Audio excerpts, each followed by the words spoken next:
Homesteading of the 1800s, from zero to hero, almost? Hey there, history buffs and curious students.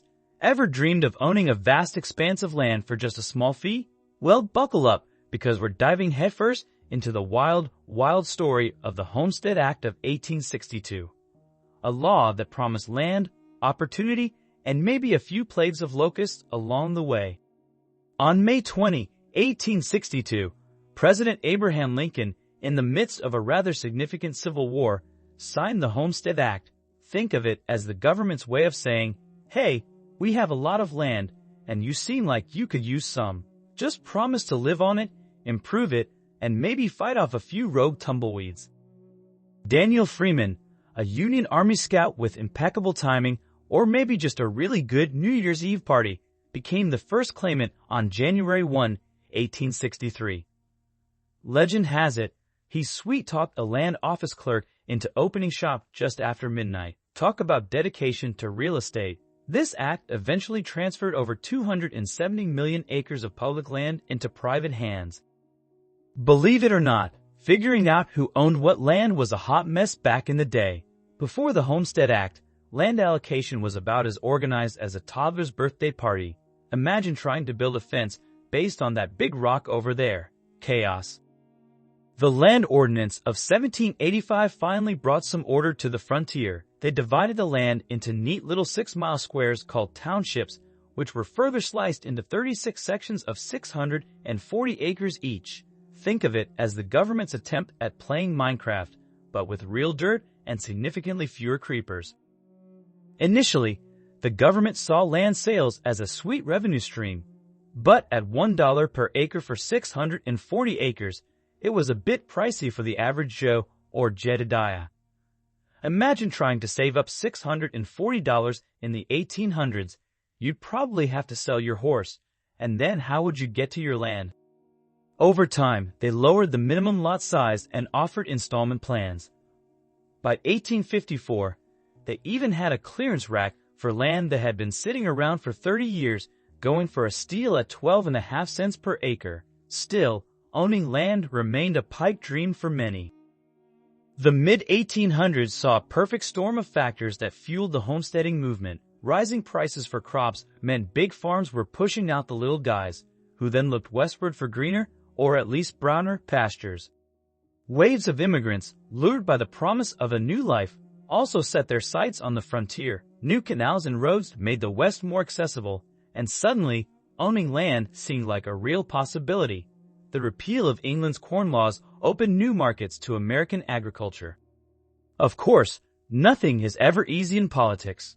Northern factory owners feared losing their cheap labor force to the allure of free land.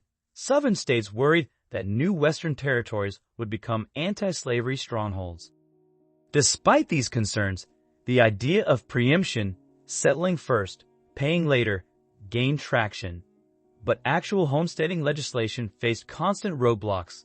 It took the Civil War, with the Southern states out of the picture, to finally clear the way for the Homestead Act.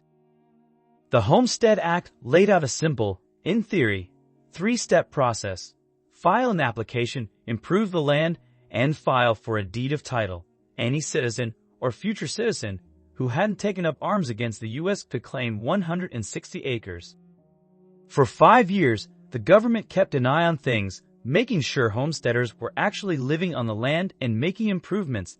After that, they could file for their patent, proving they'd earned their little slice of the American dream. Or, they could pay $1.25 an acre after only 6 months of residency.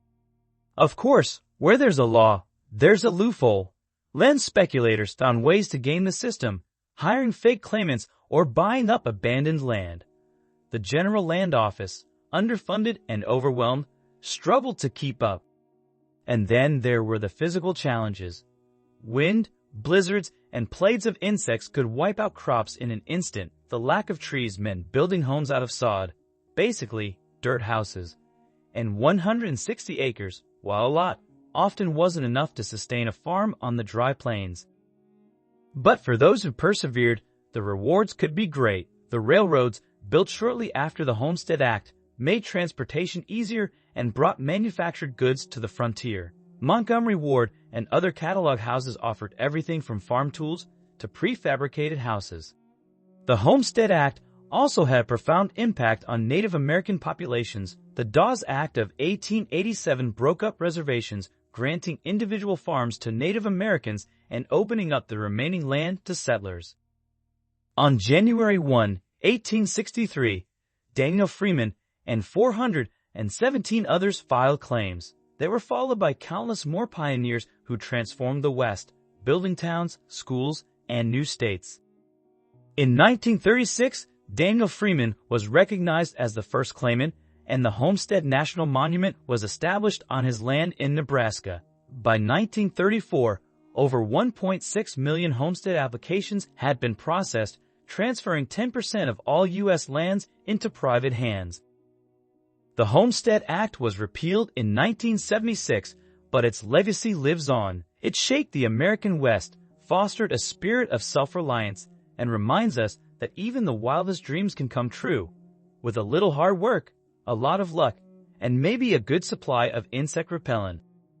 Now it's your turn to explore, dive deeper, research the impact of the Homestead Act on specific states or communities.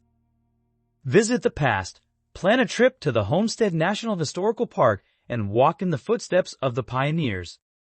Share the knowledge, create your own video or presentation about the Homestead Act, and share it with your friends and classmates.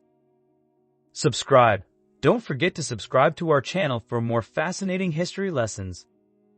Thanks for joining us on this historical homesteading adventure. Now go forth and conquer your homework.